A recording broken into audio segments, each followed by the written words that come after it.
మీరు మీ అభిమాన shows and serials TV కన్నా ముందు ఈటీవీ విన్ యాప్లో చూడండి. Download and subscribe to ETV win app. 99 రూపాయలు మాత్రమే.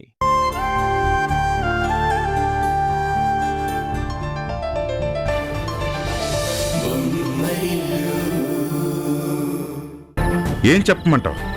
ఎలా తప్పుకోమంటావు?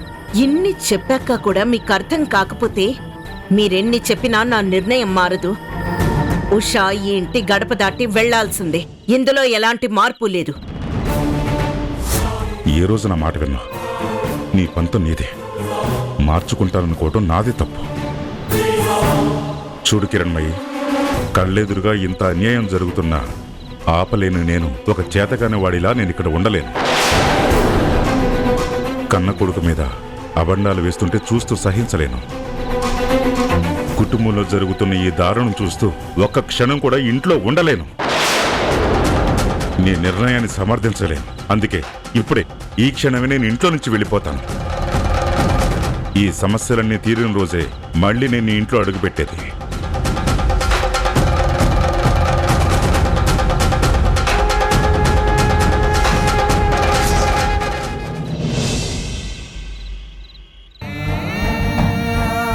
అకారణంగా నిందలు మోపి అడవుల పాలైన సీతమ్మలా నేను కూడా ఇల్లు విడిచి వెళ్ళక తప్పేలా లేదు.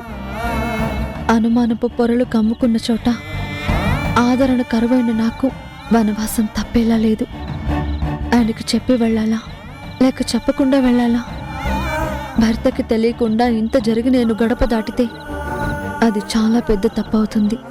ఆయనకి చెప్పి వెళ్ళడమే మర్యాద అవుతుంది. నేనేం చెయ్యాలో కూడా తోచడం లేదు. నా పట్ల హారికక్క ప్రవర్తించిన తీరు చూస్తుంటే నేనిక్కడ ఉండటం మంచిది కాదేమోనని నాకు కూడా అనిపిస్తుంది. ఉషా, నేను ఈరోజు ఎంత సంతోషంగా ఉన్నానో తెలుసా? ఎందుకండి? ఎన్నో కంపెనీలు ఎన్నేళ్ల నుంచో పోటీ పడుతూ ఎదురు చూస్తూ ఉన్న టెండర్ చాలా కాంపిటీషన్లో కూడా మన కంపెనీకే వచ్చింది. ఈ దెబ్బతో మన కంపెనీ పేరు ఇండస్ట్రీలో మారుమోగిపోతుంది.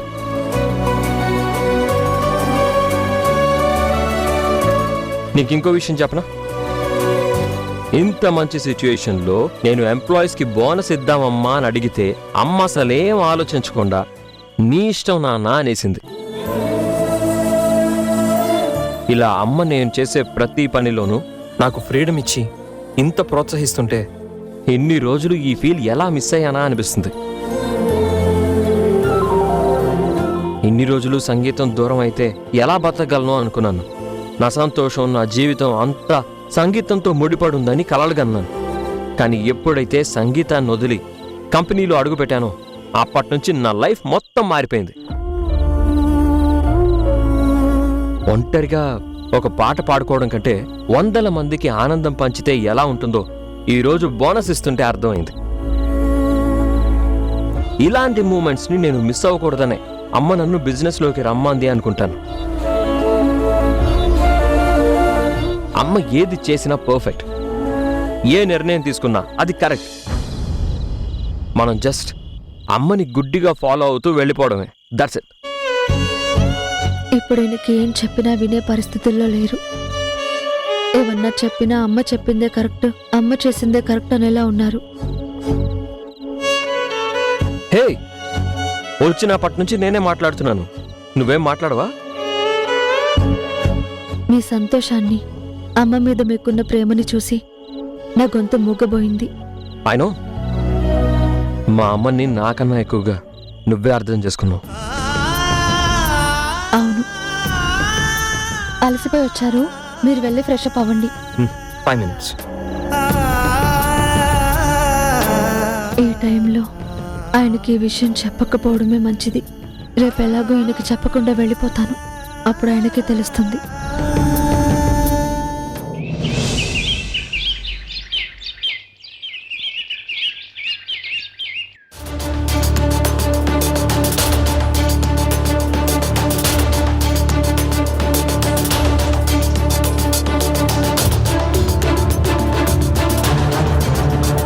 కన్నబిడ్డ కళ్ళెదురుగా లేకుంటే ఎంత బాధగా ఉంటుందో కదండి.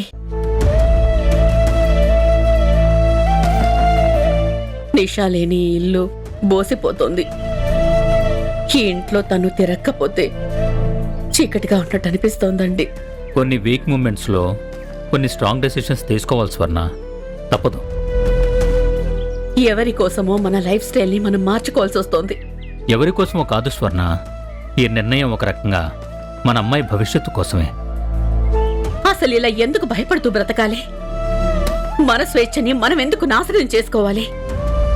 ఏదో అయిపోతుంది అని మన ఉనికిని మనం పోగొట్టుకోవటం ఎందుకో అసలు నాకేమీ అర్థం కావడం లేదండి. ఇది మన ఉనికిని పోగొట్టుకోవడం కాదు స్వర్ణ, ముందు చూపుతో వ్యవహరించడం. దీన్ని ముందు చూపంటారో వెనకడుగంటారో మీకే తెలియాలండి. చూడు, నిషా ఇక్కడుంటే తన ఆవేశం నుంచి కాపాడడం చాలా కష్టం. తన భావోద్వేగాల్ని కంట్రోల్ చేసుకోలేక నిషా పడే బాధని చూడలేం. తనని కాపాడుకోవడానికి తనని ఇక్కడి నుండి దూరంగా ఫారెన్ పంపించడం కంటే వేరే దారి నాకు కనిపించలేదు స్వర్ణ. అది నిజమేనండి. ఇలాంటి పరిస్థితుల నుంచి దూరం చేయడానికి నిషాని ఎలాగో కన్విన్స్ చేసి ఫారెన్ పంపించగలిగాం. మళ్ళీ మన అమ్మాయి ఎప్పుడు తిరిగొస్తుందండి? మళ్ళీ నిషా ఈ ఇంట్లో తిరిగే రోజులు ఎప్పుడొస్తాయి? కొంతకాలం ఇక్కడి నుంచి దూరంగా ఉంటే నిషా కాస్త స్థిమితపడుతుంది. ఒక్కగానొక్క కూతురు, తను ఆవేశంతో ప్రమాదాల బారిన పడకూడదనే ఈ నిర్ణయం తీసుకోవాల్సి వచ్చింది. ఆ కిరణ్ ఉషాలను వెడగొడతాం, కిరణ్ జీవితం నుంచి ఉషాన్ని తరిమి కొడతామని ఏదో ఊరటగా చెప్పి నిషాని పంపించేశాం. కానీ మన ముందే వాళ్ళు సంతోషంగా తిరుగుతుంటే నాకు కూడా ఆవేశం తన్నుకొస్తోందండి. నిషా మళ్ళీ తిరిగి రావాలంటే కిరణ్ ఉషా మధ్య దూరం పెరగాలి. వాళ్ళ మధ్య ఉన్న బంధం తెగిపోవాలి. ఇదంతా ఎప్పటికి సాధ్యం అవుతుందండి? నువ్వు తలుచుకుంటే సాధ్యం కానిదంటూ ఏమీ లేదు స్వర్ణ. కొత్త దారి వెతకాలి. కాస్త టైం పడుతుంది. వెయిట్ చేద్దాం. ఆ టైం వచ్చే వరకు వెయిట్ చేద్దాం. లేదండి, మన నిషా వీలైనంత త్వరగా ఇండియాకి రావాలి. మనతో పాటే కలిసి సంతోషంగా బ్రతకాలి. ఎప్పుడో అవుతుంది, నిషా ఎప్పుడో వస్తుంది అంటే అప్పటి వరకు ఎదురు చూడటం నా వల్ల కాదు. మనం ఎంత త్వరగా ఉషని కిరణ్ని విడగొట్టగలిగితే అంత త్వరగా నిషాని మళ్ళీ ఇక్కడికి రప్పించగలం. ఇక నుండి అదే పనిలో ఉందాం.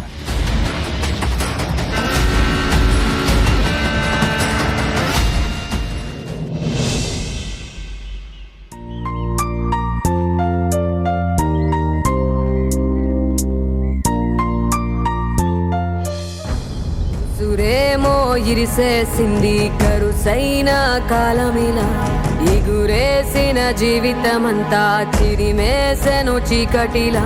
బాధ నీరు కూడా భాష లేక గొంతు మూగబోయనా, పొగిలినంతలోన పొంత నిండలేని నిండు వేదనా. చేరదీయబోతే సాయమేమో యతి నీడ చేచెనా, నేరమెవ్వరిదో దారి తప్పి నిన్ను చుట్టి వేసనా. పోలికలని పొరలలోన అడుగులు ఉన్నా, పొరపడిన పగకు నేనే పావును కానా. దోషమేది చేయకున్నా దోషిలాగా ఉన్నా, పాసమున్న ప్రేమలన్నీ నేలరాలుతున్నా. ముందు చూపు లేక చేసే సాయం, నింద మోసి నిండుకుందా న్యాయం. ఇన్ని దిక్కులున్న దిక్కులేకిలా